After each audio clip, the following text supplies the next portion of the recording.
What if the very parts of yourself you've been trying to run from were the exact keys to unlocking your purpose? What if your deepest insecurities, your darkest thoughts, the emotions you've buried for years were not barriers, but road signs? According to legendary psychologist Carl Jung, your shadow, the unconscious side of you, isn't your enemy. It might just be your guide to becoming who you were always meant to be. And by the end of this video, you won't just understand your shadow. You'll see how it's the most powerful tool you've never used. The final insight will shift how you see yourself, and possibly your entire life. So, what exactly is the shadow? Carl Jung defined it as the unconscious part of ourselves that we reject or deny. It's made up of the traits, desires, impulses, and emotions we've learned are unacceptable. Things like rage, jealousy, insecurity, but also ambition, creativity, and power that we were told to suppress. And here's the paradox. The shadow doesn't just hold what's wrong with us, it holds what's most real. Jung believed that within our shadow are the seeds of our potential, the very parts we need to become whole. Think about this. How often have you judged someone for a trait that you secretly see in yourself? Maybe you criticize arrogance because you were raised to always be humble. Maybe someone's boldness triggers you because you were taught to stay small. Jung famously said, "Everything that irritates us about others can lead us to an understanding of ourselves." That irritation isn't just a reaction, it's a reflection. But the shadow doesn't just live in our judgments, it's everywhere. In your relationships, in your work, in the moments where emotion overwhelms logic. That sudden outburst, that silent resentment, that unexplained anxiety.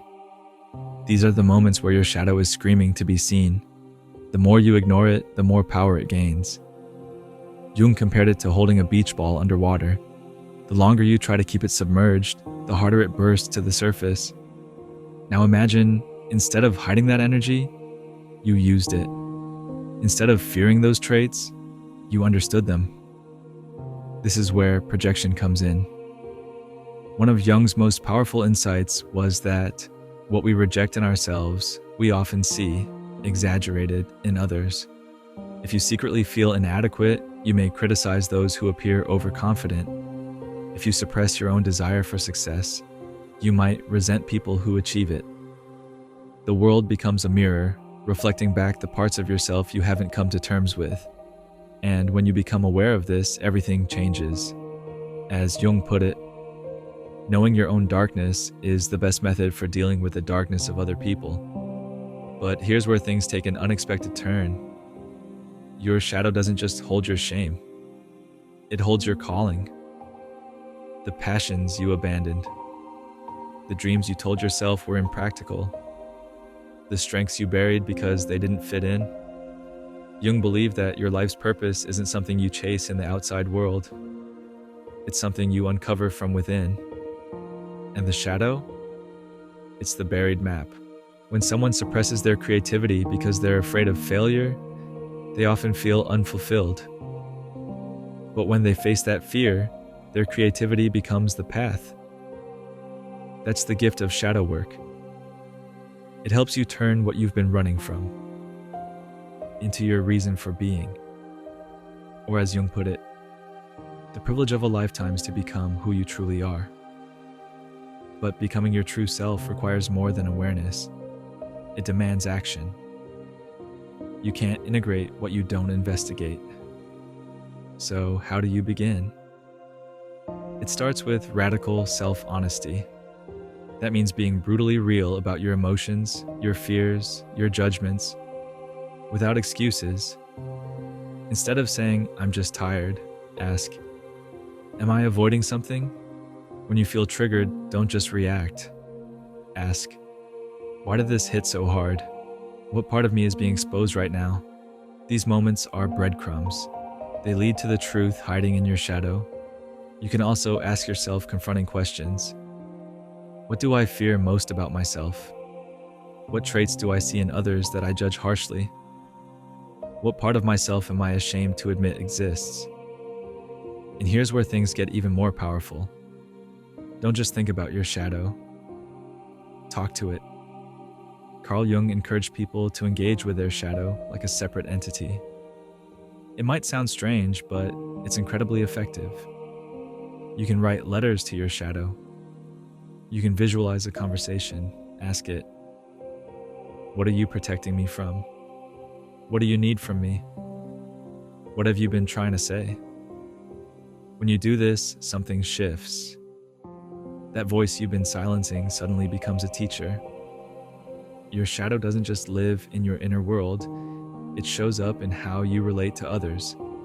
Every argument, every clash, every repeated relationship pattern might not be a coincidence.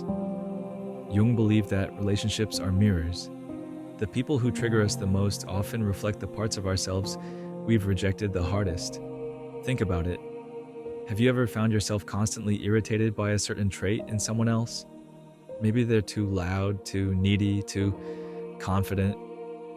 But instead of asking what's wrong with them, what if you asked, what does this reveal about me? Is this a trait I'm suppressing? Is it something I secretly want permission to express? This is where relationships become a tool for growth instead of just a source of frustration. Each emotional reaction is a signal, your shadow trying to get your attention.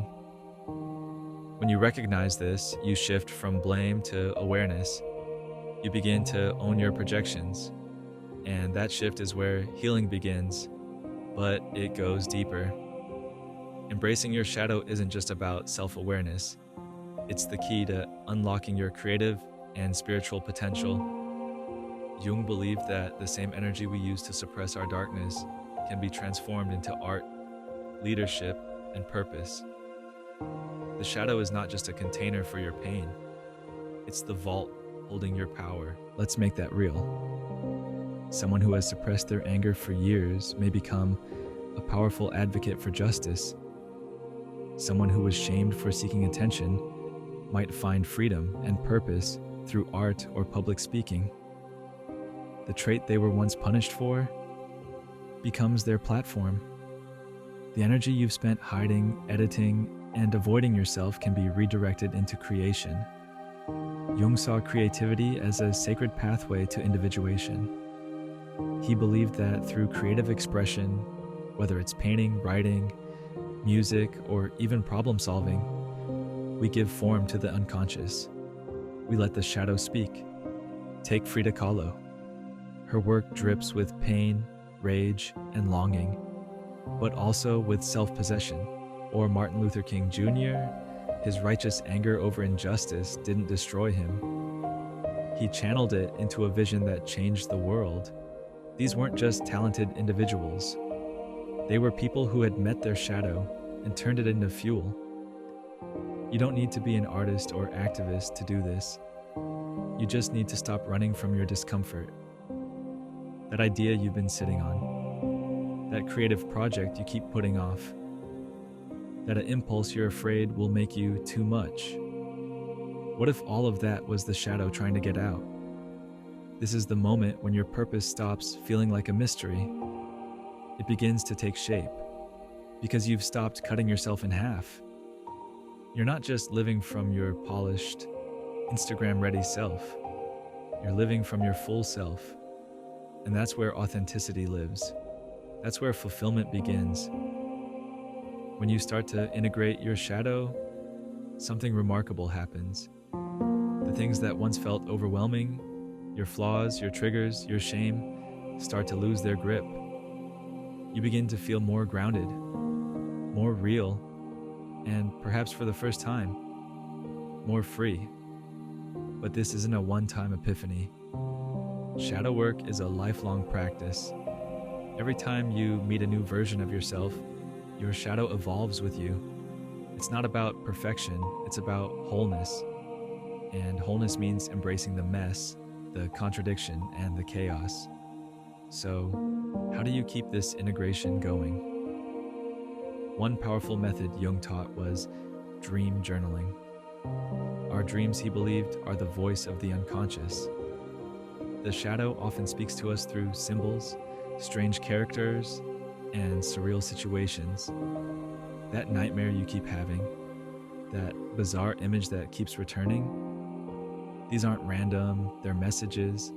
Start recording your dreams as soon as you wake up.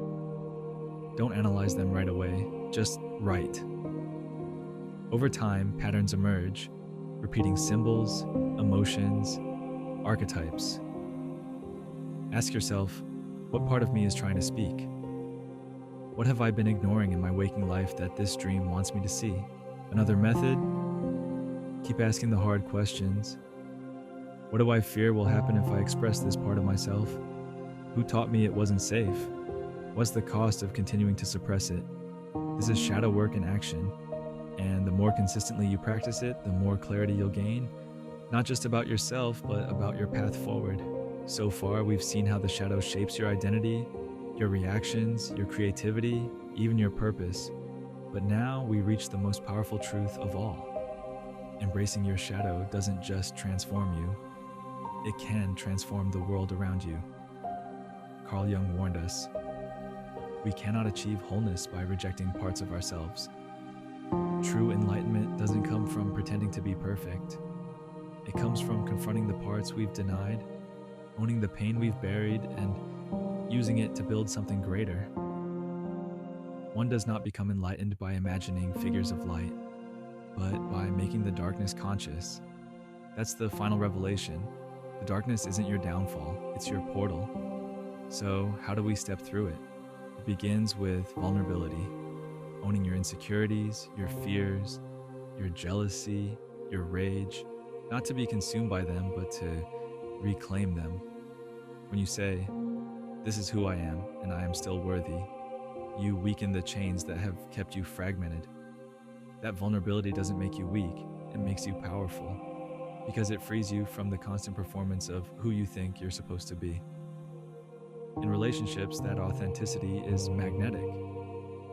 When you show up as your full self, people can feel it.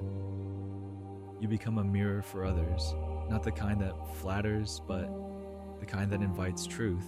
You stop attracting shallow connections. You start building ones rooted in realness. And what happens when you stop being at war with yourself? You become clear, calm, centered. You make decisions from alignment, not anxiety. You pursue goals that reflect your truth, not someone else's version of success.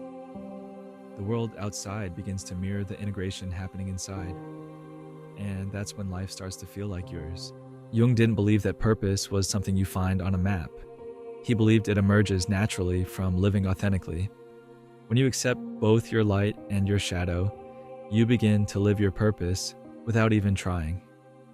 You move from asking, "What should I do with my life?" to simply doing what feels deeply aligned. Think about it this way. Your purpose isn't just what you do, it's the energy behind everything you touch. Your thoughts, your words, your relationships, they all carry the signature of your integration. And the more shadow you embrace, the more full spectrum your presence becomes. For some, that might look like teaching. For others, it's art, healing, innovation, leadership. But underneath it all, purpose is simply this: living as your whole self. Not your edited self, not your conditioned self, your whole, raw, real self. And here's the final, most profound truth. When individuals do their shadow work, it doesn't just benefit them. It lifts humanity. Why? Because the more people stop projecting their unhealed wounds onto the world, the less division we see. Fewer conflicts, deeper empathy, more compassion. Jung believed in something called the collective unconscious, a shared field of human experience. When you heal your shadow, you help heal the collective. Imagine a world where people no longer run from their darkness, where instead of blaming, they reflect. Instead of shaming, they understand. Instead of hiding, they reveal. That's the world shadow work can help create. So here's the challenge. Look within, not just at what's easy to love, but at what you've kept in the dark. Ask yourself, What is my shadow trying to teach me? What truth have I been afraid to face? What part of me is waiting to be reclaimed? Write it down, sit with it, let it speak, because this isn't the end. It's the beginning. A new chapter where you stop living in fragments and start living in full color, where the pieces of yourself that once made you feel ashamed become the exact parts that make you powerful. Your shadow holds your pain, but it also holds your power, your purpose, your peace. So don't run from it. Step into it. Face it. Talk to it. Learn from it. And watch how everything in your life begins to shift. Thank you for joining this journey into the depths of your being. If this resonated with you, share your thoughts in the comments. What part of your shadow have you come to recognize? What truth are you ready to embrace? Someone else might be waiting for your story to begin their own. Because this isn't just shadow work. This is soul work, and the world needs more of it.